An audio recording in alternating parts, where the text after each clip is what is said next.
കർത്താവായ യേശുക്രിസ്തുവിൻ്റെ നിസ്തുല്യ നാമത്തിൽ നിങ്ങൾക്കെല്ലാവർക്കും എൻ്റെ സ്നേഹവന്ദനം അറിയിക്കുന്നു. അപ്പോസ്തല പ്രവൃത്തികളുടെ ഈ ബൈബിൾ സ്റ്റഡിയിലെ 46-ാമത്തെ എപ്പിസോഡിലേക്ക് നിങ്ങൾക്കെല്ലാവർക്കും സ്വാഗതം.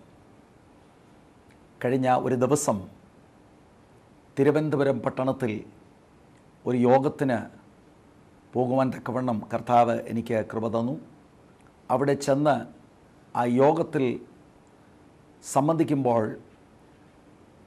ഈ എപ്പിസോഡുകൾ, അപ്പോസ്തല പ്രവൃത്തികളുടെ ഈ ബൈബിൾ സ്റ്റഡികൾ ശ്രദ്ധിക്കുന്ന ധാരാളം ആളുകൾ പട്ടണത്തിലുണ്ട് എന്ന് മനസ്സിലാക്കുവാൻ തക്കവണ്ണം എനിക്ക് ഇടയായിത്തീർന്നു.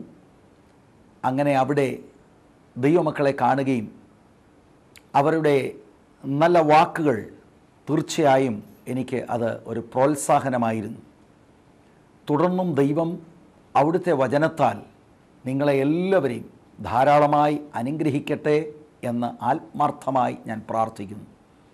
ദൈവവചനം പഠിക്കുന്നത് ഒരിക്കലും ടൈം വേസ്റ്റ് അല്ല. വചനത്തിന് സമയം കണ്ടെത്തി ആ വചനം പഠിക്കുവാൻ താല്പര്യപ്പെട്ട് ക്രമീകരണങ്ങൾ ചെയ്ത് സിസ്റ്റമാറ്റിക്കായി പഠിക്കുന്ന എല്ലാ പ്രിയപ്പെട്ടവരെയും ഞാൻ ആത്മാർത്ഥമായി അഭിനന്ദിക്കുന്നു. നിങ്ങളെ ഞാൻ പ്രോത്സാഹിപ്പിക്കുന്നു. ദൈവം തീർച്ചയായും നിങ്ങളെ ധാരാളമായി അനുഗ്രഹിക്കുകയും ഈ പഠിക്കുന്ന വചനങ്ങൾ പലയിടങ്ങളിൽ ചെന്ന് പ്രചരിപ്പിക്കുവാൻ തക്കവണ്ണം ദൈവത്തിൻ്റെ പരിശുദ്ധാത്മാവ് നിങ്ങൾക്ക് കൃപ ചെയ്യുകയും ചെയ്യും.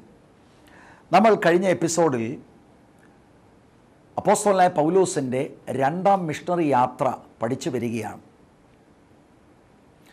15-ാം അധ്യായത്തിൻ്റെ 39-ാം വാക്യം മുതൽ 18-ൻ്റെ 22 വരെയുള്ള വാക്യങ്ങളിലാണ് അപ്പോസ്തലനായ പൗലോസ് ചെയ്ത 2ാമത്തെ മിഷണറി യാത്ര രേഖപ്പെടുത്തിയിരിക്കുന്നത്. ദൈവമക്കൾക്കറിയാമല്ലോ, താൻ 16-ാം അധ്യായത്തിലേക്ക് വരുമ്പോൾ ദർബ, ലിസ്ട്ര എന്നീ സ്ഥലങ്ങൾ കഴിഞ്ഞ് ഫിലിപ്പി പട്ടണം, അതിനുശേഷം താൻ തെസ്സലോനിക്ക, ബെറോവയ, പിന്നീട് അഥീന എന്നീ പട്ടണങ്ങൾ സന്ദർശിച്ചു. അഥീനയിൽ നിന്ന് താൻ 18-ാം അധ്യായത്തിൽ വരുമ്പോൾ കൊരിന്ത് പട്ടണത്തിൽ വന്നതായി നമ്മൾ ചിന്തിക്കുകയുണ്ടായി. കൊരിന്ത് പട്ടണത്തിലെ അവിടുത്തെ സഭാസ്ഥാപനമാണ് നമ്മൾ കഴിഞ്ഞ എപ്പിസോഡിൽ ധ്യാനിച്ചു കൊണ്ടിരുന്നത്. 18-ാം അധ്യായത്തിൻ്റെ ആദ്യത്തെ 6 വാക്യങ്ങളിൽ പതിവായി താൻ ചെയ്യുന്നത് പോലെ യഹൂദന്മാരുടെ പള്ളിയിൽ പ്രവേശിച്ച് അവിടെ ദൈവത്തിൻ്റെ മാറ്റമില്ലാത്ത വചനം താൻ പ്രസംഗിക്കുകയാണ്. അപ്പോൾ ആദ്യത്തെ 6 വാക്യങ്ങളിൽ യഹൂദന്മാരോടുള്ള ആ ശുശ്രൂഷയാണ് നമ്മൾ കാണുന്നത്. എന്നാൽ പതിവായി സംഭവിക്കുന്നത് പോലെ യഹൂദന്മാർ അവിടെ പ്രശ്നങ്ങൾ സൃഷ്ടിക്കുകയുണ്ടായി. അതാണ് നമ്മൾ 6-ാമത്തെ വാക്യത്തിൽ കാണുന്നത്. അവർ എതിർ പറയുകയും ദുഷിക്കുകയും ചെയ്യുകയാൽ അവൻ വസ്ത്രം കുടഞ്ഞു. നിങ്ങളുടെ നാശത്തിന് നിങ്ങൾ തന്നെ ഉത്തരവാദികൾ. ഞാൻ നിർമ്മലൻ, ഇനിമേൽ ഞാൻ ജാതികളുടെ അടുക്കൽ പോകും എന്ന് അവരോട് പറഞ്ഞു. 7 മുതൽ 17 വരെയുള്ള വാക്യങ്ങൾ പൗലോസ് കൊരിന്ഥയിൽ ജാതികളുടെ ഇടയിലുള്ള ശുശ്രൂഷയെ വിവരിക്കുന്നു. അങ്ങനെ 7-ാം വാക്യം തൊട്ട് നമ്മൾ പഠിച്ചു വന്ന് 8-ാമത്തെ വാക്യമായപ്പോൾ പള്ളിപ്രമാണിയായ ക്രിസ്പോസ് തൻ്റെ സകല കുടുംബത്തോടുകൂടെ കർത്താവിൽ വിശ്വസിച്ചു. കൊരിന്ത്യരിൽ അനേകർ വചനം കേട്ട് വിശ്വസിച്ച് സ്നാനമേറ്റു എന്ന ആ വിഷയമാണ് നമ്മൾ കഴിഞ്ഞ ആ എപ്പിസോഡിൽ ഫോക്കസ് ചെയ്യാൻ തക്കവണ്ണം ഇടയായിത്തീർന്നത്. പള്ളിപ്രമാണിയായ ക്രിസ്പോസ് തൻ്റെ സകല കുടുംബത്തോടുകൂടെ താൻ സ്നാനപ്പെട്ടു എന്ന ആ ചിന്ത നമ്മൾ ധ്യാനിക്കുകയുണ്ടായി. കുടുംബം സ്നാനപ്പെട്ടു എന്നതിൽ കുടുംബത്തിനകത്ത് കുഞ്ഞുങ്ങളില്ലേ? കുടുംബം എന്ന വാക്കുകൊണ്ട് അതിൽ കുഞ്ഞുങ്ങൾ ആ കുടുംബം എന്ന വാക്കിനകത്ത് ഉൾപ്പെട്ടിരിക്കുന്നു എന്ന ആ ചിന്തയിൽ നിന്ന് ശിശുക്കളെ മാമോദീസ മുക്കണം എന്ന ആ ഒരു ഉപദേശം സ്ഥാപിക്കുവാൻ ചിലർ ഈ വാക്യങ്ങളാണ് എടുത്ത് പലപ്പോഴും കോട്ട് ചെയ്യാറുള്ളത്. അങ്ങനെ തിരുവെഴുത്തിൽ എഴുതിയിരിക്കുന്ന 5 കുടുംബങ്ങൾ സ്നാനപ്പെട്ട വിഷയങ്ങൾ നമ്മൾ ചർച്ച ചെയ്യുവാൻ തീരുമാനിച്ച് ആ നിലയിൽ നമ്മൾ ശ്രദ്ധിച്ചു വരികയായിരുന്നു. ആദ്യത്തെ 2 കുടുംബങ്ങൾ, കൊർന്നല്യോസും കുടുംബവും സ്നാനപ്പെട്ടതും, പിന്നെ 16-ാമത്തെ അധ്യായത്തിൽ വരുമ്പോൾ ലുദിയ കുടുംബം സ്നാനപ്പെട്ടതും നമ്മൾ ശ്രദ്ധിക്കുകയുണ്ടായി. അപ്പോസ്തലപ്രവൃത്തി 10-ാം അധ്യായത്തിലാണ് കൊർന്നല്യോസും കുടുംബവും സ്നാനപ്പെട്ട കാര്യങ്ങൾ രേഖപ്പെടുത്തിയിരിക്കുന്നത്. എന്നാൽ അവിടെ വളരെ വ്യക്തമായി നമുക്ക് മനസ്സിലാക്കാൻ കഴിഞ്ഞത്, ദൈവത്തിൻ്റെ വചനം പത്രോസിലൂടെ ഉള്ളത് കേട്ട് ഗ്രഹിച്ച് യേശുക്രിസ്തുവിൽ വിശ്വസിച്ചവരും വിശ്വസിച്ച് പരിശുദ്ധാത്മാവിനെ പ്രാപിച്ച് അന്യഭാഷ പറഞ്ഞവരുമായ ആളുകളെയാണ് പത്രോസ് അപ്പോസ്തലൻ സ്നാനപ്പെടുത്തിയത്.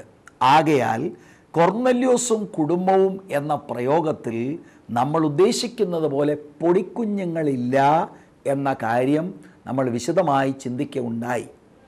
ഇതുപോലെ തന്നെ 16-ാം അധ്യായത്തിൽ കടന്നു വരുമ്പോൾ ലുദിയയും കുടുംബവും എന്ന ആ വിഷയം ചിന്തിക്കുമ്പോൾ 16-ാം അധ്യായത്തിൻ്റെ 40-ാമത്തെ വാക്യം പരിശോധിച്ചപ്പോൾ കുടുംബത്തിനകത്ത് ഭർത്താവോ കുട്ടികളോ ഉണ്ടാകുന്നതായിട്ട് ദൈവവചനം രേഖപ്പെടുത്തുന്നില്ല. ലുദിയയുടെ സഹോദരന്മാർ, ബിസിനസ്സിൽ തന്നെ സഹായിക്കുന്ന ചിലരെക്കുറിച്ചാണ് ദൈവത്തിൻ്റെ വചനം പറയുന്നത്. അതുകൊണ്ട് ആ കുടുംബത്തിനകത്തും കുടുംബമെന്ന പ്രയോഗം കൊണ്ട് കുട്ടികൾ അതിനകത്തുണ്ട് എന്ന് ദൈവവചനത്തിൽ രേഖയില്ല. ശിശുസ്നാനം ദൈവവചനം പ്രോത്സാഹിപ്പിക്കുന്നില്ല. ഇങ്ങനെയൊക്കെ പറയുമ്പോൾ ചില ആളുകൾക്ക് പെട്ടെന്ന് അവർക്ക് ഷോക്കുണ്ടാകും. നിങ്ങളെ വേദനിപ്പിക്കാൻ വേണ്ടിയല്ല ഈ കാര്യങ്ങൾ പറയുന്നത്, തുറന്ന ദൈവവചന സത്യമാണ് നിങ്ങളുടെ ശ്രദ്ധയിൽ കൊണ്ടുവരുന്നത്.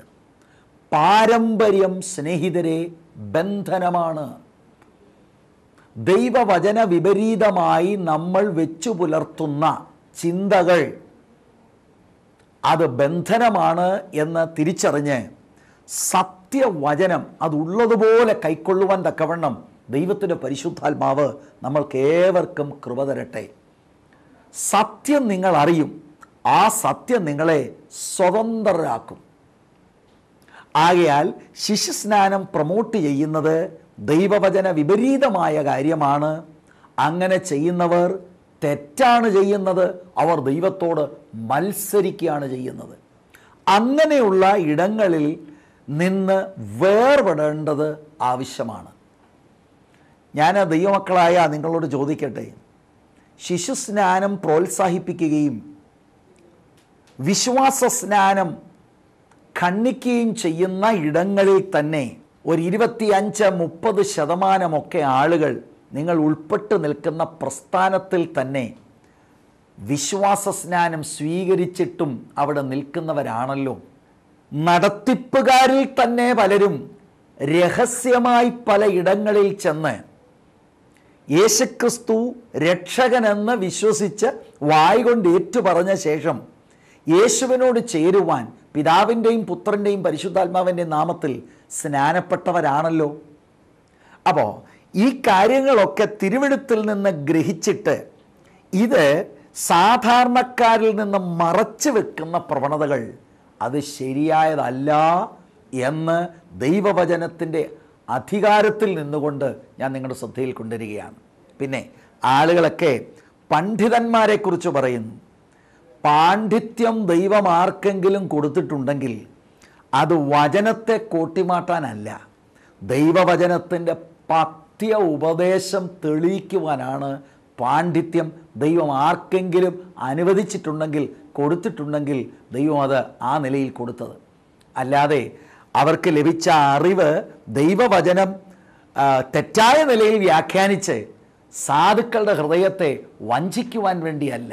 പ്രിയ സഹോദരി സഹോദരന്മാരെ, കേൾവിക്കാരായ നിങ്ങൾ അങ്ങനെ ചെയ്യുന്നുണ്ടെങ്കിൽ നിങ്ങൾ തിരിച്ചറിയണം, ഈ ലോകത്തിൽ നമ്മുടെ വാസത്തിന് ശേഷം ക്രിസ്തുവിൻ്റെ ന്യായാസനത്തിന് മുൻപിൽ ഒരു ദിവസം നാം എല്ലാവരും ഹാജരാകേണ്ടതായിട്ട് വരും. അന്ന് നമ്മുടെ പ്രവൃത്തികൾ നിലനിന്നാൽ, അഗ്നിജ്വാലയ്ക്കൊത്ത കണ്ണുള്ളവൻ്റെ മുൻപിൽ നാം ചെയ്തെടുക്കുന്ന പ്രവൃത്തികൾ നിലനിന്നാൽ നമുക്ക് പ്രതിഫലം ഉണ്ടാകും. എന്നാൽ വചനവിരുദ്ധമായ കാര്യങ്ങൾ പ്രചരിപ്പിച്ച് നാം ചെയ്ത പണികളെല്ലാം വെന്തുപോകും എന്ന ദൈവത്തിൻ്റെ വചനത്തിൻ്റെ അധികാരത്തിൽ നിന്നുകൊണ്ട് ഞാൻ നിങ്ങളുടെ ശ്രദ്ധയിൽ കൊണ്ടുവരുന്നു. ആകയാൽ ദൈവത്തെ ഭയപ്പെടൂ. ദൈവവചനമാണ് വിടുതൽ തരുന്നത്. വചനത്തിൽ നിൽക്കൂ. വചനത്തിൽ നിൽക്കുന്നതാണ് ദൈവസന്നിധിയിൽ മാന്യത. 2 കുടുംബങ്ങളെക്കുറിച്ച് നമ്മൾ ശ്രദ്ധിക്കുകയുണ്ടായി. ഇന്നത്തെ എപ്പിസോഡ് ആദ്യമായിട്ട് കേൾക്കുന്നവർക്ക് ആ 5 കുടുംബങ്ങളുടെ റെഫറൻസ് പറഞ്ഞ ശേഷം ബാക്കി 3 കുടുംബങ്ങളുടെ വിഷയം പെട്ടെന്ന് സൂചിപ്പിച്ച് മുന്നോട്ട് പോകുവാൻ താല്പര്യപ്പെടുന്നു. ഒന്നാമത്തെ കുടുംബം ഞാൻ ഓർപ്പിച്ചതുപോലെ 10-ാം അധ്യായത്തിൻ്റെ 24 മുതൽ 48 വരെയുള്ള വാക്യങ്ങളിൽ കൊർന്നല്യോസും കുടുംബവും അവർ സ്നാനപ്പെട്ടത് അത് നമ്മൾ കഴിഞ്ഞ എപ്പിസോഡിൽ ചിന്തിച്ചതാണ്. അവിടെയും ശിശു സ്നാനത്തെ പ്രോത്സാഹിപ്പിക്കുന്ന യാതൊരു പ്രയോഗങ്ങളും ഇല്ല എന്ന് നമുക്ക് മനസ്സിലായി. ലുദിയയുടെ കുടുംബം 16-ാം അധ്യായത്തിൻ്റെ 15-ാം വാക്യവും അതിൻ്റെ 40-ാം വാക്യം കൂടെ ചേർത്ത് നമ്മൾ പഠിക്കുമ്പോൾ അവിടെയും കുട്ടികൾ മാമോദീസ ഏറ്റതായി യാതൊരു രേഖയും ഇല്ല. 16-ാം അധ്യായത്തിൻ്റെ 32 മുതൽ 34 വരെയുള്ള വാക്യങ്ങളിലേക്ക് ഞാൻ ഇന്ന് നിങ്ങളുടെ ശ്രദ്ധ തിരിക്കുവാൻ താല്പര്യപ്പെടുന്നു. അവിടെയാണ് ജയിലറും കുടുംബവും സ്നാനപ്പെട്ടതായി തിരുവെഴുത്തിൽ രേഖയുള്ളത്. അവിടെ കുട്ടികൾ ഉണ്ടോ ഇല്ലയോ എന്ന് നമ്മൾക്ക് ഇനിയും പരിശോധിക്കേണ്ടതായിട്ടുണ്ട്. 18-ാം അധ്യായത്തിൻ്റെ 8-ാം വാക്യത്തിൽ ക്രിസ്പസ്, അതാണ് നമ്മൾ ഇപ്പോൾ വായിച്ചു കേട്ടത്, പള്ളിപ്രമാണിയായ ക്രിസ്പോസ് തൻ്റെ സകല കുടുംബത്തോടുകൂടി കർത്താവിൽ വിശ്വസിച്ചു. അവിടെയും ഒരു കുടുംബ സ്നാനം നടന്നിട്ടുണ്ട്. അതുപോലെ 1 കൊരിന്ത്യർ 1-ാം അധ്യായം 16-ാം വാക്യവും 16-ന്റെ 15 കൂടെ ചേർന്ന് സ്തേഫാനോസും കുടുംബവും, ഇങ്ങനെ 5 കുടുംബങ്ങളെക്കുറിച്ചാണ് ദൈവത്തിൻ്റെ വചനം പറയുന്നത്. ഈ കുടുംബങ്ങൾക്കകത്ത് അവർ സ്നാനപ്പെട്ടപ്പോൾ ശിശുക്കൾ ഉണ്ടോ എന്ന് നമുക്ക് ശ്രദ്ധിക്കേണ്ടത് ആവശ്യമാണ്. ആദ്യത്തെ 2 കുടുംബങ്ങൾ കൊർന്നല്യോസിൻ്റെ കുടുംബവും ലുദിയയുടെ കുടുംബവും നമ്മൾ ശ്രദ്ധിച്ചിരുന്നു. ഇന്ന് 3-ാമത്തെ കുടുംബത്തിലേക്ക് നമുക്ക് നമ്മുടെ ശ്രദ്ധ തിരിക്കാം. 16-ാം അധ്യായത്തിൻ്റെ 32 മുതൽ 34 വരെയുള്ള വാക്യം. ദൈവമക്കൾക്ക് ഈ 16-ാം അധ്യായത്തിൻ്റെ പശ്ചാത്തലം ഈ ദൈവവചനം പഠിക്കുന്നവർക്ക് ഇതിനോടകം നന്നായി അറിയാം എന്ന് ഞാൻ ധരിക്കട്ടെ. ഫിലിപ്പി പട്ടണത്തിൽ താൻ എത്തിക്കഴിഞ്ഞ് ലുദിയയുടെ സ്നാനത്തിന് ശേഷം വെളിച്ചപ്പാടത്തിയായ ഒരു സ്ത്രീയിൽ നിന്ന് പൗലോസ് ഭൂതത്തെ പുറത്താക്കുന്നതായി നമ്മൾ ദൈവവചനത്തിൽ നിന്ന് കണ്ടു. അതിനെ തുടർന്ന് പൗലോസിനെയും ശീലാസിനെയും അധികാരികൾ അടിക്കുകയും അവരെ ജയിലിൽ കൊണ്ടിടുകയും ചെയ്തു. ആ സംഭവമാണ് നമ്മൾ 16-ാം അധ്യായത്തിൽ അതിൻ്റെ 23 മുതലുള്ള വാക്യങ്ങളിൽ നമ്മൾ കാണുന്നത്. അങ്ങനെ കാരാഗ്രഹത്തിൽ കിടക്കുന്ന സമയത്ത് അർദ്ധരാത്രിയായപ്പോൾ അവർ ദൈവത്തെ പാടി സ്തുതിക്കുകയും പ്രാർത്ഥിക്കുകയും ചെയ്തു. അങ്ങനെ ദൈവം ഒരു വലിയ അത്ഭുതം ചെയ്യുന്നു. കാരാഗ്രഹത്തിൻ്റെ അടിസ്ഥാനങ്ങൾ ഇളകുന്നു. അവരെല്ലാം സ്വതന്ത്രരായി മാറുന്നു. ഇത് കണ്ടിട്ട് ആ ജയിലർ, കാരാഗ്രഹ പ്രമാണി, തന്നെത്താൻ കൊല്ലുവാൻ താൻ ഭാവിക്കുകയാണ്. ആ സമയത്ത് പൗലോസ് അതിനെ വിലക്കുന്നതായിട്ട് നമുക്ക് ദൈവവചനത്തിൽ നിന്ന് കാണുവാൻ കഴിയും. 28-ാം വാക്യം, അപ്പോൾ പൗലോസ്, നിനക്ക് ഒരു ദോഷവും ചെയ്യരുത്, ഞങ്ങൾ എല്ലാവരും ഇവിടെ ഉണ്ടല്ലോ എന്ന് ഉറക്കെ വിളിച്ച് പറഞ്ഞു. 29-ാം വാക്യത്തിൽ അവൻ വെളിച്ചം ചോദിച്ച് അകത്തേക്ക് ചാടി വിറച്ചും കൊണ്ട് പൗലോസിൻ്റെയും ശീലാസിൻ്റെയും മുൻപിൽ വീണു. അവരെ പുറത്തു കൊണ്ടുവന്നു. യജമാനന്മാരെ, രക്ഷ പ്രാപിക്കുവാൻ ഞാൻ എന്ത് ചെയ്യണം എന്ന് ചോദിച്ചു. ആ ചോദ്യത്തിൻ്റെ മറുപടിയായിട്ടാണ് 31-ാം വാക്യത്തിൽ പൗലോസ് പറയുന്നത്, കർത്താവായ യേശുക്രിസ്തുവിൽ വിശ്വസിക്കുക. ശ്രദ്ധിക്കുക, പൗലോസിൻ്റെ മറുപടി കർത്താവായ യേശുക്രിസ്തുവിൽ വിശ്വസിക്കുക, എന്നാൽ നീയും നിന്റെ കുടുംബവും രക്ഷ പ്രാപിക്കും എന്ന് അവർ പറഞ്ഞു. ഒരു കുടുംബം സ്നാനപ്പെടുന്ന കാര്യം നമ്മൾ ശ്രദ്ധിക്കുകയാണ്. രക്ഷപ്പെടുവാൻ ഞാൻ എന്തു ചെയ്യണം എന്ന ചോദ്യമാണ് ജയിലർ ഉന്നയിക്കുന്നത്. അവിടെ നടന്ന സൂപ്പർ നാച്ചുറലായി ദൈവപ്രവൃത്തി കണ്ടിട്ട് ഒരു പക്ഷെങ്കിൽ ജയിലിൽ കിടക്കുന്ന ആളുകൾ രക്ഷപ്പെട്ടത് നിമിത്തം തനിക്ക് അതിനുത്തരം കൊടുക്കേണ്ടതായിട്ട് വരും എന്ന് ഭയപ്പെട്ട് ജയിലർ തന്നെത്താൻ കൊല്ലുവാൻ ഭാവിക്കുന്ന സമയത്ത് കർത്തൃദാസന്മാർ പറയുന്നത്, ഞങ്ങൾ ഓടിപ്പോയിട്ടില്ല, ഞങ്ങളെല്ലാവരും ഇവിടെ ഉണ്ട്, നീ നിനക്ക് തന്നെ ഒരു ദോഷവും വരുത്തരുത് എന്ന് പറഞ്ഞ് തൻ്റെ ആ പ്രവൃത്തിയിൽ നിന്ന് അവർ തന്നെ നിരുത്സാഹപ്പെടുത്തി തന്നെ അതിൽ നിന്ന് മാറ്റി നിർത്തുമ്പോൾ താൻ ചോദിക്കുന്ന ഒരു ചോദ്യമാണ്, രക്ഷ പ്രാപിക്കുവാൻ ഞാൻ എന്ത് ചെയ്യണം എന്ന് ചോദിച്ചു. അതിന് മറുപടി, രക്ഷ പ്രാപിക്കുവാൻ ആദ്യം ചെയ്യേണ്ടത് കർത്താവായ യേശു ക്രിസ്തുവിൽ വിശ്വസിക്കുക. അല്ലാതെ എല്ലാവരെയും കൊണ്ട് പെട്ടെന്നങ്ങ് സ്നാനപ്പെടുത്തുകയല്ല. കർത്താവായ യേശു ക്രിസ്തുവിൽ വിശ്വസിക്കുക. ഇതാണ് പൗലോസ് പറയുന്നത്. എന്നാൽ നീയും നിന്റെ കുടുംബവും രക്ഷ പ്രാപിക്കും എന്ന് അവർ പറഞ്ഞു. 32-ാം വാക്യം, പിന്നെ അവർ കർത്താവിൻ്റെ വചനം അവനോടും അവൻ്റെ വീട്ടിലുള്ള എല്ലാവരോടും പ്രസംഗിച്ചു. ഇതൊക്കെ മറച്ചു വെച്ചിട്ടാണോ ശിശുക്കൾ ഇവിടെ സ്നാനപ്പെട്ടു, മാമോദീസ ഏറ്റു എന്നൊക്കെ പണ്ഡിതന്മാർ പറയുന്നത്? ഏത് മനുഷ്യനും വളരെ വ്യക്തമായി മനസ്സിലാക്കാൻ തക്കവണ്ണം ദൈവത്തിൻ്റെ പരിശുദ്ധാത്മാവ് എത്ര ലളിതമായിട്ടാണ് കാര്യങ്ങൾ എഴുതിയിരിക്കുന്നത്. എനിക്ക് സ്നേഹത്തോടെ പറയാനുള്ളത്, ഉറക്കം നടിക്കുകയാണെങ്കിൽ ആർക്കും ഉണർത്താൻ കഴിയുകയില്ല. ശാഠ്യം നിമിത്തം ഞാനിങ്ങനെ വിശ്വസിക്കുകയുള്ളൂ എന്നൊരാൾ ശഠിച്ചാൽ അവരെ സഹായിക്കാൻ ആർക്കും കഴിയത്തില്ല. തുറന്ന മനസ്സോടെ ദൈവത്തിൻ്റെ വചനം ശ്രദ്ധിക്കുക സഹോദരങ്ങളെ. കർത്താവ് തീർച്ചയായും ഈ കാര്യങ്ങൾ നിങ്ങളെ മനസ്സിലാക്കി തരും.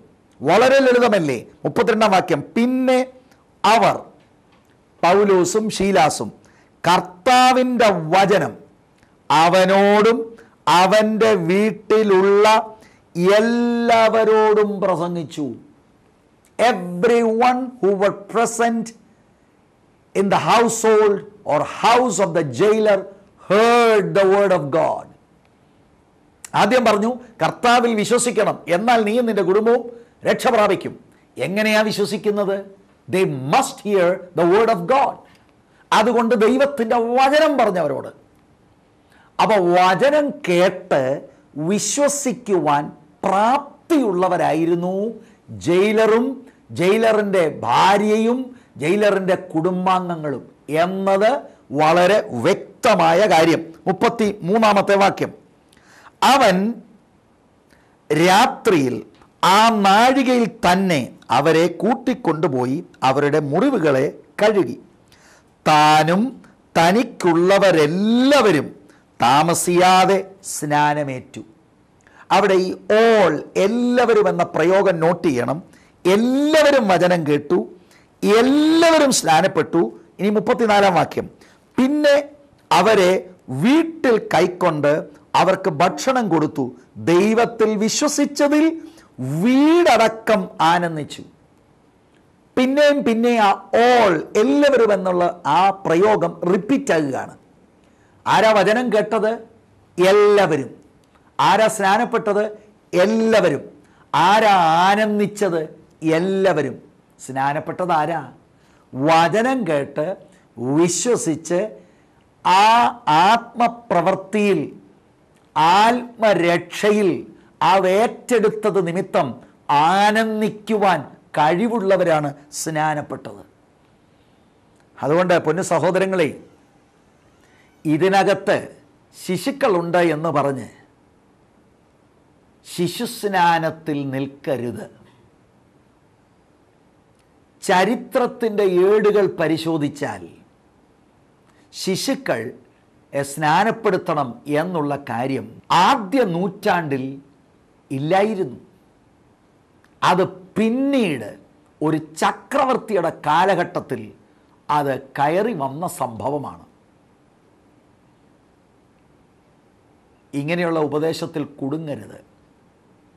പിന്നെ നമുക്കൊരു പ്രശ്നമുണ്ടാകാൻ സാധ്യതയുള്ളത്, ഇതുവരെ പറഞ്ഞതും പ്രചരിപ്പിച്ചതും നമ്മൾ ഉൾപ്പെട്ടു നിന്നതും അങ്ങനെയുള്ള ഒരു പ്രസ്ഥാനത്തിലാണെങ്കിൽ പെട്ടെന്ന് ഇതൊക്കെ ഒന്ന് ഏറ്റെടുത്ത് ഇതുവരെ പറഞ്ഞതിന് തികച്ചും വിരോധമായി പറയുവാൻ ബുദ്ധിമുട്ടുണ്ടാകും.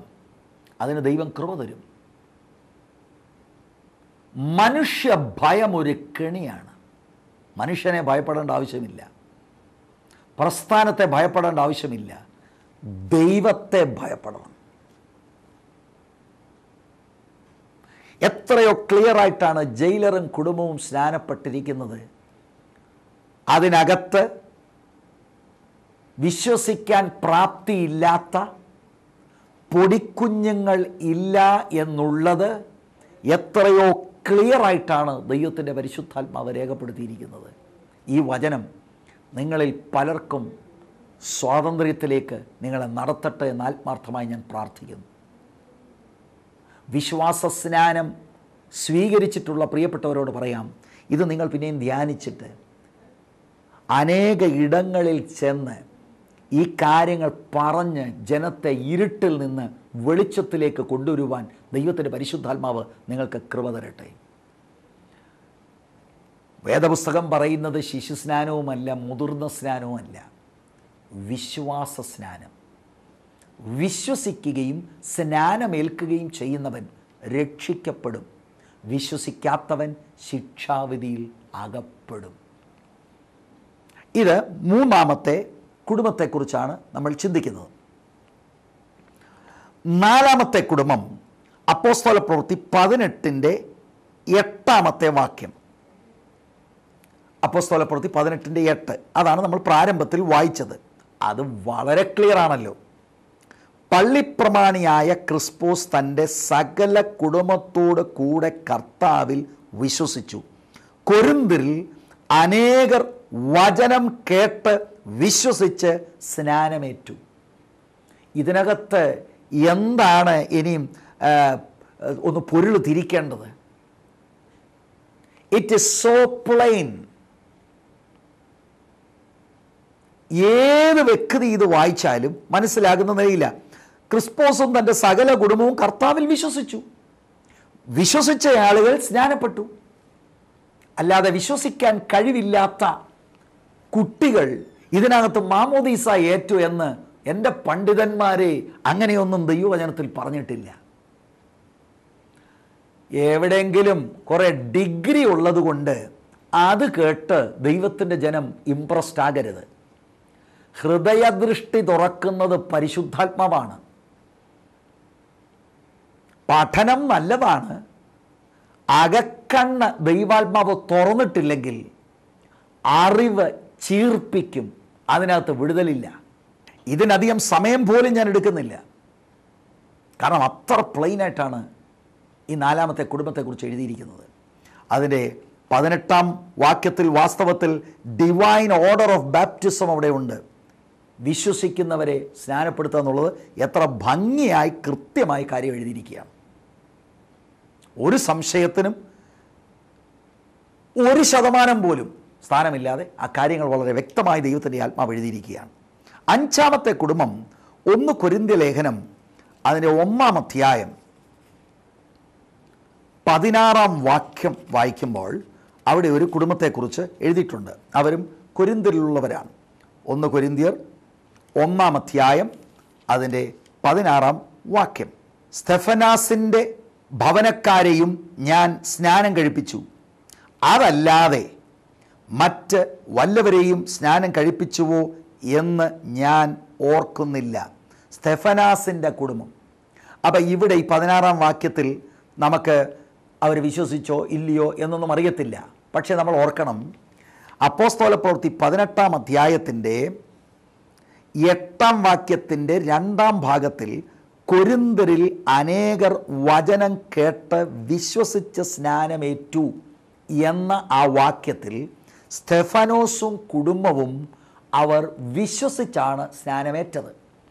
അല്ലാതെ കൊരിന്ത്യരിൽ വിശ്വസിക്കാത്ത കുറേ കുഞ്ഞുങ്ങളെ പൗലോസ് അപ്പോസ്തലൻ മാമോദീസ കഴിപ്പിച്ചു എന്ന ദുർവ്യാഖ്യാനം ഈ വാക്യത്തിൽ നിന്ന് നമുക്ക് വ്യാഖ്യാനിക്കാൻ കഴിയത്തില്ല. കൊരിന്തുകാരെക്കുറിച്ച് എല്ലാവരെക്കുറിച്ച് ഒരു കോമൺ സ്റ്റേറ്റ്മെൻ്റ് 8-ാം വാക്യം 18:8 2-ാം ഭാഗത്തിൽ പറഞ്ഞിരിക്കുന്നു. അങ്ങനെയാണെങ്കിൽ ഈ 16-ാം വാക്യം 1 കൊരിന്ത്യർ 1-ന്റെ 16-ാം വാക്യത്തിൽ കാണുന്ന സ്തെഫനോസിൻ്റെ ഭവനക്കാര് അവർ സ്നാനമേറ്റത് യേശുക്രിസ്തുവിൽ വിശ്വസിച്ചിട്ടാണ്. ഇതോട് ചേർന്ന് 16-ാം അധ്യായത്തിൻ്റെ 15-ാം വാക്യം, 1 കൊരിന്ത്യർ 16-ാം അധ്യായം അതിൻ്റെ 15-ാം വാക്യം കൂടെ ഞാൻ നിങ്ങളുടെ ശ്രദ്ധയിൽ കൊണ്ടുവരികയാണ്. സഹോദരന്മാരെ, സ്തെഫനാസിൻ്റെ കുടുംബം അഖായയിലെ ആദ്യഫലമെന്നും അവർ വിശുദ്ധന്മാരുടെ ശുശ്രൂഷയ്ക്ക് തങ്ങളെ തന്നെ ഏൽപ്പിച്ചിരിക്കുന്നു എന്നും നിങ്ങൾ അറിയുന്നുവല്ലോ. സ്തെഫാനോസിൻ്റെ കുടുംബക്കാർ വിശുദ്ധന്മാരെ ശുശ്രൂഷിച്ചെന്ന് അപ്പോസ്തലനായ പൗലോസ് 5 വർഷത്തിന് ശേഷം അവിടെ കടന്നു വരുമ്പോൾ അവരുടെ ശുശ്രൂഷ ഏൽക്കത്തക്കവണ്ണമുള്ള പക്വതയുള്ളവരായിരുന്നു സ്തെഫാനോസിൻ്റെ കുടുംബക്കാർ. ലോജിക്കൊന്ന് ചിന്തിച്ച്, കൊച്ചു കുട്ടികളെ മാമോദീസ കഴിപ്പിച്ച അവരാണോ പൗലോസിനെയും വിശുദ്ധന്മാരെയും മിനിസ്റ്റർ ചെയ്തത്? ഇങ്ങനെയുള്ള തെളിവുകളുടെ അടിസ്ഥാനത്തിൽ ദൈവത്തിൻ്റെ വചനം വളരെ ക്ലിയറായി ഇന്ന് പലയിടങ്ങളിലും പ്രചരിപ്പിക്കുന്ന ശിശുസ്നാനത്തെ ഖണ്ഡിക്കുന്നു. വിശ്വാസ സ്നാനമാണ് ദൈവത്തിൻ്റെ വചനത്തിലെ ദൂത്. ഞാൻ ഇതിങ്ങനെ പറയുമ്പോൾ ദൈവമക്കളോട് ഞാൻ പറയട്ടെ, വിശ്വാസ സ്നാനത്തെക്കുറിച്ച് നിങ്ങൾ ഈ ക്ലാസ്സുകളിൽ അറിഞ്ഞു. ഞാൻ ഈ എപ്പിസോഡുകളിലെല്ലാം ദൈവവചനം എവിടെയൊക്കെ ആ വിഷയത്തെക്കുറിച്ച് പറഞ്ഞിട്ടുണ്ടോ, ദൈവവചനത്തിൽ പറഞ്ഞിരിക്കുന്ന ദൂതുകൾ ഞാൻ നിങ്ങളുടെ ശ്രദ്ധയിൽ കൊണ്ടുവന്നു. ഇനി എന്താ താമസിക്കുന്നത്? തെറ്റാണ് ഒരു കാര്യം എന്ന് ഗ്രഹിച്ചാൽ സത്യത്തിന് കാൽച്ചുവട് വെക്കണം. ആരെയും ഭയപ്പെട്ടിട്ട് കാര്യമില്ല. സത്യത്തിന് വേണ്ടി കാൽച്ചുവട് വെച്ച് ദൈവവചനം അനുസരിക്കുവാനായി തീരുമാനിച്ച് വിശ്വാസത്താൽ ആ കാര്യം അനുസരിക്കുവാൻ മുന്നോട്ട് സ്റ്റെപ്പ് വെക്കുമ്പോൾ, പ്രിയ സഹോദരി സഹോദര, ദൈവത്തിൻ്റെ കൃപ ധാരാളമായി നിങ്ങളുടെ മേൽ പകരപ്പെടും. ഇന്ന് നിന്ദിക്കുന്നവർ പിന്നീട് നിങ്ങളെ വിളിച്ച് പ്രാർത്ഥിപ്പിക്കും. അതുകൊണ്ട് വചനം കേൾക്കുന്ന ഇനിയും സ്നാനപ്പെടുവാനുള്ള ദൈവമക്കളോട് ഞാൻ പറയാം, ഒരിക്കലും ഇനിയും താമസിക്കരുത്. സത്യത്തിലേക്ക് വരിക. ദൈവവചനത്തിലെ കൃത്യമായ ഉപദേശങ്ങൾ പറഞ്ഞ് പ്രചരിപ്പിക്കാതെ അതിനെ കൂട്ടിമാറ്റി വളച്ച് ഒടിച്ച് ചില കാര്യങ്ങൾ സ്ഥാപിക്കാൻ, ദുരുപദേശങ്ങൾ സ്ഥാപിക്കുവാനായി പ്രോത്സാഹിപ്പിക്കുന്ന സംഘടനകളിൽ നിന്ന് സത്യമായിട്ടും ദൈവത്തെ അറിയാൻ താല്പര്യപ്പെടുന്നവർ വേർപെടണം. കാരണം അവിടെ നിന്നാൽ നിങ്ങളുടെ ആത്മമനുഷ്യനുള്ള ആഹാരം ലഭിക്കത്തില്ല. നിങ്ങളുടെ അകത്തെ മനുഷ്യന് കേടുവരും. മാത്രമല്ല, ദൈവം നിങ്ങൾക്ക് ദാനമായി തന്ന കുട്ടികൾ അവർ സത്യമാണ് കേൾക്കേണ്ടത്. അവർ പഥ്യത്തിലേക്ക് വരണം, പഥ്യ ഉപദേശത്തിൽ വരണം. കർത്താവ് നിങ്ങൾക്ക് അതിനുള്ള കൃപ തരും. 8-ാമത്തെ വാക്യം, അപ്പോസ്തല പ്രവൃത്തികൾ 18-ാം അധ്യായം 8-ാമത്തെ വാക്യത്തെ ആസ്പദമാക്കിയാണല്ലോ നമ്മൾ കഴിഞ്ഞ എപ്പിസോഡിലും ഈ എപ്പിസോഡിലും ഇത്രയും കാര്യങ്ങൾ പറയുവാൻ തക്കവണ്ണം ഇടയായി തീർന്നത്. 9-ാമത്തെ വാക്യം, രാത്രിയിൽ കർത്താവ് ദർശനത്തിൽ പൗലോസിനോട്, നീ ഭയപ്പെടാതെ പ്രസംഗിക്ക, മിണ്ടാതിരിക്കരുത്.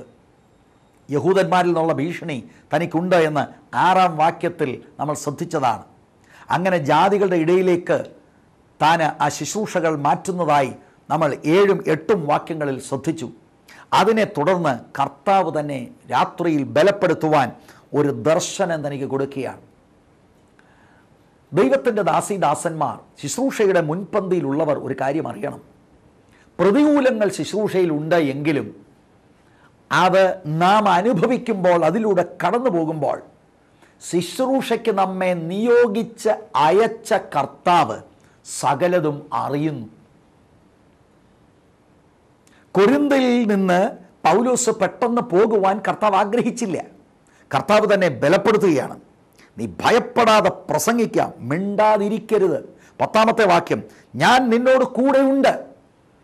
മത്തായിയുടെ സുവിശേഷം 28-ാം അധ്യായത്തിൻ്റെ അവസാന വാക്യങ്ങളിലും കർത്താവ്, ഉയർത്തെഴുന്നേറ്റ കർത്താവ് അന്തിമ കൽപ്പനകൾ ശിഷ്യന്മാർക്ക് കൊടുത്തിട്ട് പറയുകയാണ്, നിങ്ങൾ പോകണം, ഞാൻ നിങ്ങളോട് കൂടെ ലോകത്തിൻ്റെ അവസാനത്തോളം ഉണ്ട്. സുവിശേഷ വേലയ്ക്ക് പോകുന്ന കർത്താവിൻ്റെ ദാസന്മാരറിയണം, ഏത് പ്രതികൂലത്തിൻ്റെ നടുവിലും കർത്താവ് നമ്മോടുകൂടെ ഉണ്ട്. പ്രിയ സഹോദരങ്ങളെ, അത് കേവലം ഒരു വാഗ്ദത്തമായിട്ട് മാത്രം നിങ്ങൾ ചിന്തിക്കരുത്. കർത്താവ് ഉണ്ട്. He is there. ഇനിയും പ്രാപിക്കാനുള്ളൊരു വാഗ്ദത്തമല്ല, പോകുന്നവരുടെ കൂടെ കർത്താവ് ഉണ്ട്.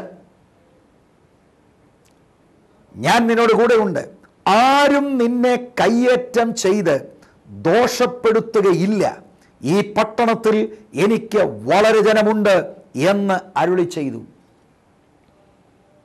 കുറച്ചുപേര് മുന്നോട്ട് വന്നിരിക്കുകയാണ്. പക്ഷേ കർത്താവ് നിത്യജീവനായി നിയമിക്കപ്പെട്ടവരെ അറിയുന്നു. തൻ്റെ ദാസൻ പ്രതികൂലത്തിൻ്റെ നടുവിൽ നിന്ന് ആ സ്ഥലം വിടാതിരിക്കുവാൻ കർത്താവ് ദർശനത്തിൽ തന്നെ ഉറപ്പിച്ചവിടെ നിർത്തുകയാണ്. കൊരിന്ത് പട്ടണത്തെ കർത്താവ് സ്നേഹിച്ചു. ദൈവത്തിൻ്റെ ആലോചന താൻ അവിടെ നിൽക്കണമെന്നാണ്. കാരണം ആ പട്ടണത്തിൽ ഇനിയും വിടുതൽ പ്രാപിക്കാൻ അനേകരുണ്ട്. കർത്താവ് കൂടെ ഉണ്ടെങ്കിൽ പ്രതികൂലത്തിലൂടെ കടന്നു പോകുന്ന ദൈവത്തിൻ്റെ ദാസനെ, ദൈവത്തിൻ്റെ ദാസിയെ ഭയപ്പെടാൻ കാര്യമില്ല. ദൈവം അനുവദിക്കാതെ ശരീരത്തിൽ ഒരുവൻ കൈവെക്കുകയില്ല. നമുക്ക് എത്ര സ്പഷ്ടമായിട്ടാണ് കർത്താവ് അത് പറയുന്നത്. ആരും നിന്നെ കയ്യേറ്റം ചെയ്ത് ദോഷപ്പെടുത്തുകയില്ല. ദൈവം അനുവദിച്ച് അങ്ങനെയുള്ള പീഡനത്തിലൂടെ ചില സമയത്തിൽ കടന്നു പോകേണ്ടതായിട്ട് വരും. എന്നാൽ ദൈവം അനുവദിക്കാതെ ഒരു മനുഷ്യനും തൊടുവാൻ സാധ്യമല്ല. ദൈവത്തിൻ്റെ സംരക്ഷണം അപാരമാണ്. അടുത്ത വാക്യം ഇങ്ങനെയാണ്, 11-ാം വാക്യം. അങ്ങനെ അവൻ 1 ആണ്ടും 6 മാസവും അവരുടെ ഇടയിൽ ദൈവവചനം ഉപദേശിച്ചുകൊണ്ട് താമസിച്ചു. ഈ എപ്പിസോഡുകൾ തുടങ്ങിയ ശേഷം എത്രയോ സമയങ്ങളിൽ ദൈവവചനം ഉപദേശിക്കുന്നതിൻ്റെ പ്രാധാന്യതയെക്കുറിച്ച് ഞാൻ ദൈവമക്കളുടെ ശ്രദ്ധയിൽ കൊണ്ടുവന്നു. കർത്താവ് പൗലോസിനെ ബലപ്പെടുത്തി കൊരിന്തിൽ പിന്നെയും ധൈര്യപ്പെടുത്തി നിർത്തുമ്പോൾ താൻ ചെയ്തത് ഒരു 1.5 വർഷം കൂടെ അവരുടെ ഇടയിൽ പാർത്ത് ടീച്ചിങ് ദ വേർഡ്, ദൈവവചനം പറഞ്ഞ് ആളുകൾ യേശുക്രിസ്തുവിൽ വിശ്വസിച്ച് സ്നാനപ്പെടുത്തി. അവിടെ സഭയുണ്ട്, ശുശ്രൂഷ തീർന്നിട്ടില്ല. പുതുതായി സ്നാനപ്പെട്ടു വന്ന ആളുകളെ പത്യ ഉപദേശം പറഞ്ഞ് പഠിപ്പിക്കേണ്ടത് ഒരു ലീഡറിൻ്റെ ചുമതലയാണ്. ശുശ്രൂഷയുടെ പൂർത്തീകരണം അവിടെയാണ് വരുന്നത്.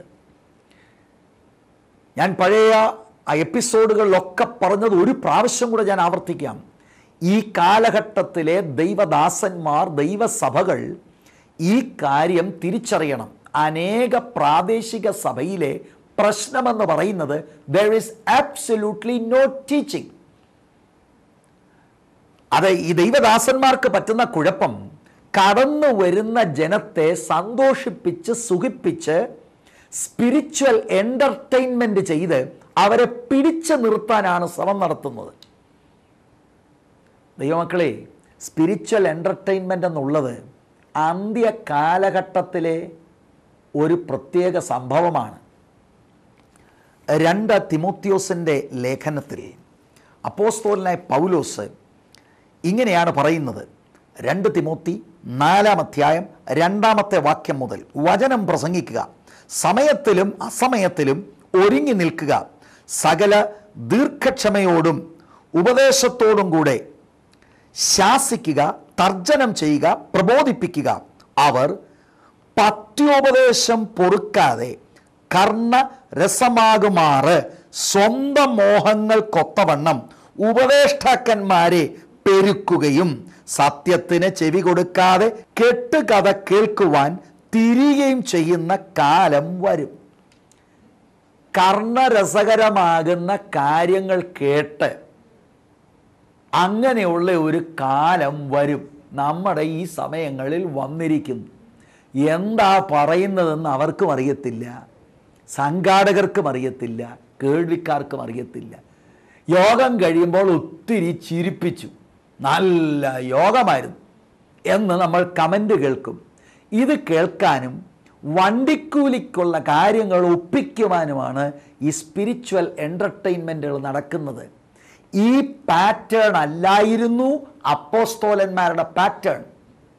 കർത്താവ് അവിടം വിട്ടു പോകാതെ കൊരിന്തിൽ തന്നെ പാർക്കണമെന്ന് അപ്പോസ്തലനായ പൗലോസിന് നിർദ്ദേശം കൊടുത്തപ്പോൾ താൻ പാർത്തത് എന്തിനാ? 1.5 വർഷം അവിടെ പാർത്ത് ഈ പുതിയ കൺവേർട്സിനെ ദൈവവചനം പഠിപ്പിക്കുകയായിരുന്നു. ഏതു മനുഷ്യനെയും ക്രിസ്തുവിൽ തികഞ്ഞവനാക്കി നിർത്തുന്ന ശുശ്രൂഷയായിരുന്നു അപ്പോസ്തോലന്മാരുടെ ശുശ്രൂഷ. അതാണ് യഥാർത്ഥ ശുശ്രൂഷ. ആ ശുശ്രൂഷയല്ല നിങ്ങൾ ആയിരിക്കുന്ന ലോക്കൽ ലീഡർഷിപ്പ് ചെയ്യുന്നതെങ്കിൽ ആ ശുശ്രൂഷ പൂർണ്ണമല്ല. സത്യത്തിലേക്ക് മടങ്ങിവ. ദൈവവചനത്തിൽ അപ്പോസ്തോലന്മാർ ചെയ്ത ആ പാറ്റേൺ ഗ്രഹിക്കുവാൻ ദൈവം നമ്മൾക്ക് കൃപ തരട്ടെ. വാസ്തവത്തിൽ ഇങ്ങനെ ടീച്ചിങ് ഇല്ലാത്തത് കൊണ്ടാണ് മിക്ക പ്രാദേശിക സഭയിലും വളരെ ബലഹീനമായ വിശ്വാസികളെ നമ്മൾ കാണുന്നത്. ശിഷ്യത്വത്തിലേക്ക് വരുവാനുള്ള മഹാനിയോഗത്തിലെ പ്രധാനപ്പെട്ട വിഷയം മറന്നു കളഞ്ഞ് എവിടെയെങ്കിലും യോഗത്തിൽ എന്തെങ്കിലും പറഞ്ഞിട്ട് കൈയൊന്നുയർത്തി അവരെ കൊണ്ട് സഭകളിൽ ആക്കി വെച്ച് അവരുടെ കയ്യിൽ നിന്ന് സ്തോത്രകാഴ്ചയും എടുത്ത് ദശാംശം എടുത്ത് പോകുന്നത് ദൈവവചനത്തിൻ്റെ പാറ്റേൺ അല്ല. ഉയർത്തെഴുന്നേറ്റ കർത്താവ് മഹാനിയോഗത്തിൽ പറയുന്നത് ശിഷ്യത്വത്തിലേക്കുള്ള വിളിയാണ്. ശിഷ്യത്വത്തിലേക്ക് വരുവാൻ ഉള്ള പ്രാരംഭ പടിയാണ് യേശുക്രിസ്തുവിൽ വിശ്വസിച്ച് സ്നാനപ്പെടുക. അതിനുശേഷം ദൈവവചനത്തിലെ പഥ്യ ഉപദേശങ്ങൾ പഠിപ്പിച്ചിരിക്കണം. അവരെ പ്രായോഗിക തലത്തിൽ കേൾക്കുന്ന വചനങ്ങൾ അവരനുസരിക്കുവാൻ അവരെ പഠിപ്പിക്കണം. ഇതൊരു ശുശ്രൂഷകന്റെ ചുമതലയാണ്. അതാണ് പൗലോസ് സ്ഥാപിച്ച സഭകളിലെല്ലാം അവർ ചെയ്തു വന്നത്. വേഗത്തിൽ മുന്നോട്ട് പോകാൻ താല്പര്യപ്പെടുന്നു. 12-ാമത്തെ വാക്യം, ഗല്ലിയോൻ അഖായയിൽ ദേശാധിപതിയായി വാഴുമ്പോൾ യഹൂദന്മാർ പൗലോസിന് നേരെ ഒരുമനപ്പെട്ട് എഴുന്നേറ്റ് അവനെ ന്യായാസനത്തിൻ്റെ മുൻപാകെ കൊണ്ടുചെന്നു. ഇവൻ ന്യായപ്രമാണത്തിന് വിരോധമായി ദൈവത്തെ ഭജിക്കുവാൻ മനുഷ്യരെ സമ്മതിപ്പിക്കുന്നു എന്ന് പറഞ്ഞു. പൗലോസ് വായ തുറക്കുവാൻ ഭാവിക്കുമ്പോൾ ഗല്ലിയോൻ യഹൂദന്മാരെ വല്ല അന്യായമോ വല്ലാത്ത പാതകമോ ആയിരുന്നെങ്കിൽ ഞാൻ ക്ഷമയോടെ നിങ്ങളുടെ സങ്കടം കേൾക്കുമായിരുന്നു. വചനത്തെയും നാമങ്ങളെയും നിങ്ങളുടെ ന്യായപ്രമാണത്തെയും സംബന്ധിച്ചുള്ള തർക്കസംഗതികൾ എങ്കിലോ നിങ്ങൾ തന്നെ നോക്കിക്കൊള്ളുവീൻ. ഈ വകയ്ക്ക് ന്യായാധിപതി ആകുവാൻ എനിക്ക് മനസ്സില്ല എന്ന് പറഞ്ഞു. പൊളിറ്റിക്കലായി കാര്യങ്ങൾ അവതരിപ്പിച്ച് പൗലോസിനെ പീഡിപ്പിക്കാനുള്ള ശ്രമമാണ്. പക്ഷേ ഇവിടെ യഹൂദന്മാരുടെ ആ ശ്രമം പരാജയപ്പെടുകയാണ്. 14-ാം വാക്യം, അവരെ ന്യായാസനത്തിങ്കൽ നിന്ന് പുറത്താക്കി. എല്ലാവരും പള്ളിപ്രമാണിയായ സൊസ്തനോസിനെ പിടിച്ച് ന്യായാസനത്തിൻ്റെ മുൻപിൽ വെച്ച് അടിച്ച്. ഇത് ഒന്നും ഗല്ലിയോൻ കൂട്ടാക്കിയില്ല. സൊസ്തനോസ് എന്നവിടെ നമ്മൾ കാണുന്നത്, നമ്മൾ 8-ാമത്തെ വാക്യത്തിൽ പള്ളിപ്രമാണിയായ ക്രിസ്പോസ് തൻ്റെ സകല കുടുംബത്തോടും കൂടി കർത്താവിൽ വിശ്വസിച്ചു എന്ന് നമ്മൾ കണ്ടല്ലോ. ക്രിസ്പോസിന് ശേഷം പള്ളിപ്രമാണി ആയ ആളാണ് സൊസ്തനോസ് എന്ന് നമുക്ക് ന്യായമായി കരുതാം. ഈ സൊസ്തനോസും പിൻകാലങ്ങളിൽ ഒരു വിശ്വാസി ആയി തീർന്നു എന്ന് ദൈവവചനത്തിൽ രേഖയുണ്ട്. പൊളിറ്റിക്കലായി കാര്യങ്ങൾ അവതരിപ്പിച്ച് അപ്പോസ്തലനെ പീഡിപ്പിക്കാനുള്ള ശ്രമം ഇവിടെ പരാജയപ്പെടുകയാണ്.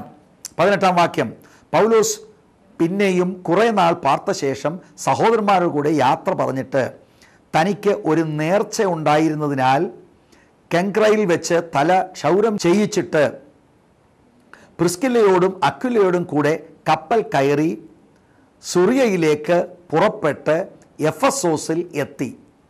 അവരെ അവിടെ വിട്ട്, അക്വിലയും പ്രിസ്കിലയും എഫസോസിൽ വിട്ട് അവൻ പള്ളിയിൽ ചെന്ന് യഹൂദന്മാരോട് സംഭാഷിച്ചു. കുറെ കൂടെ താമസിക്കണമെന്ന് അവർ അപേക്ഷിച്ചിട്ട് അവൻ സമ്മതിക്കാതെ ദൈവഹിതം ഉണ്ടെങ്കിൽ ഞാൻ നിങ്ങളുടെ അടുക്കൽ മടങ്ങി വരും എന്ന് പറഞ്ഞിട്ട് വിടവാങ്ങി എഫസോസിൽ നിന്ന് കപ്പൽ നീക്കി. 22-ാം വാക്യം, കൈസരയിൽ വന്നിറങ്ങി യെരുശലേമിലേക്ക് ചെന്ന് സഭയെ വന്ദനം ചെയ്തിട്ട് അന്ത്യോക്യയിലേക്ക് പോയി. ഇവിടെ 2ാം മിഷണറി യാത്ര അവസാനിക്കുകയാണ്. 23 തൊട്ടുള്ള വാക്യങ്ങളിൽ മൂന്നാമത്തെ മിഷണറി യാത്ര തുടങ്ങിയാണ്. അത് നമുക്ക് അടുത്ത എപ്പിസോഡിൽ ചിന്തിക്കുവാൻ സമയമെടുക്കാം. അപ്പോൾ ഈ രണ്ടാം മിഷണറി യാത്രയിൽ സഭകൾ യഥാസ്ഥാനപ്പെടുത്തി, സഭകൾ സ്ഥാപിച്ചു. ഏറ്റവും അവസാനം രണ്ടാം മിഷണറി യാത്രയിൽ താൻ എഫെസോസിലാണ് വരുന്നത്. പക്ഷേ അവിടെ അധികം സമയം താൻ സ്പെൻഡ് ചെയ്തില്ല. എന്നാൽ മൂന്നാം മിഷണറി യാത്രയിലേക്ക് വരുമ്പോൾ എഫെസോസിലാണ് ലൂക്കോസ്, ഇതിൻ്റെ എഴുത്തുകാരൻ, ഫോക്കസ് ചെയ്യുന്നത്. തൽക്കാലം എഫെസോസിൽ നിന്ന് വിടവാങ്ങി താൻ അവിടെ നിന്ന് പോകുന്നതായിട്ടാണ് നമ്മൾ കാണുന്നത്. അങ്ങനെ അന്ത്യോക്യയിലേക്ക് താൻ കടന്നു വരുന്നതായിട്ട് ദൈവത്തിൻ്റെ വചനത്തിൽ പറയുന്നു. രണ്ടാമത്തെ മിഷണറി യാത്ര ഇവിടം കൊണ്ട് അവസാനിക്കുകയാണ്. ദൈവം ഈ വചനങ്ങളാൽ ധാരാളമായി നിങ്ങളെ അനുഗ്രഹിക്കട്ടെ. പ്രത്യേകിച്ച് എനിക്ക് വേണ്ടി പ്രാർത്ഥിക്കണം. ഈ TV ചാനലിന് വേണ്ടി നിങ്ങൾ പ്രാർത്ഥിക്കണം. പ്രാർത്ഥനയിൽ ദൈവം വൻ കാര്യങ്ങൾ ചെയ്യും.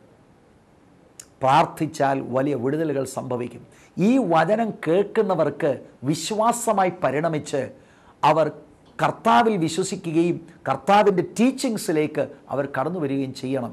അതിനുവേണ്ടിയാണ് നമ്മൾ ഈ കാര്യങ്ങളൊക്കെ പഠിക്കുന്നത്. ആകയാൽ ഇതൊരു ടീം വർക്കായിട്ട് തന്നെ ദൈവമക്കൾ കരുതണം. ഇവിടെ ദൈവത്തിൻ്റെ വചനം ഞാൻ ശുശ്രൂഷിക്കുമ്പോൾ പ്രാർത്ഥിക്കാൻ കുറേ ആളുകൾ സമർപ്പിക്കപ്പെടേണ്ടത് ആവശ്യമാണ്. കർത്താവ് പൗലോസിനെ ധൈര്യപ്പെടുത്തി കൊരിന്തിൽ നിർത്തി. പ്രതികൂലം പിന്നെയും യഹൂദന്മാർ അഴിച്ചുവിട്ടു എങ്കിലും രാഷ്ട്രീയപരമായി തന്നെ പീഡിപ്പിക്കുവാനായിട്ട് അവർ ശ്രമിച്ചെങ്കിലും ആ ശ്രമം പരാജയപ്പെട്ടു. പൗലോസ് അക്വില പ്രിസ്കിലയോട് ചേർന്ന് എഫെസോസിലേക്ക് കടന്നു വരുന്നതായിട്ട് നമ്മൾ കണ്ടു. കർത്താവ് ഈ വചനങ്ങളാൽ ധാരാളമായി നിങ്ങളെ അനുഗ്രഹിക്കട്ടെ. സ്നാനപ്പെടുവാൻ നിങ്ങൾ തീരുമാനമെടുക്കുന്നെങ്കിൽ ഞങ്ങളെ അത് അറിയിക്കണം എന്ന് വിശേഷാൽ ഓർപ്പിക്കുന്നു. God bless you. പരിശുദ്ധ പിതാവേ, അവിടുത്തെ ജനത്തെ തൃക്കരങ്ങളിലേക്ക് ഏൽപ്പിക്കുന്നു. പ്രാഗൽഭ്യം എല്ലാവരുടെ ഉള്ളിൽ കർത്താവ് കൊടുക്കണമേ. ധൈര്യത്തോടെ ദൈവത്തിൻ്റെ മാറ്റമില്ലാത്ത വചനത്തിനു വേണ്ടിയും പ്രമാണത്തിനു വേണ്ടിയും ഈ തലമുറയിൽ നിൽക്കുവാൻ കേൾവിക്കാരായ എല്ലാ സഹോദരി സഹോദരന്മാരെയും കർത്താവ് ബലപ്പെടുത്തണമേ. യേശുവിൻ്റെ നാമത്തിൽ അവിടുത്തെ ജനത്തെ അനുഗ്രഹിച്ച് പ്രാർത്ഥിക്കുന്നു. ഈ ശുശ്രൂഷകൾക്ക് വേണ്ടി പ്രാർത്ഥിക്കുവാൻ ഒരു സംഘത്തെ കർത്താവ് എഴുന്നേൽപ്പിക്കണമേ. പട്ടണം തോറും വചനത്തിൽ നിൽക്കുന്ന പ്രാദേശിക സഭകൾ ഉടലെടുക്കുവാൻ കർത്താവ് സഹായിക്കണമേ. മുഴുമഹത്വവും കർത്താവിന് യേശുവിൻ നാമത്തിൽ തന്നെ. ആമേൻ. God bless U.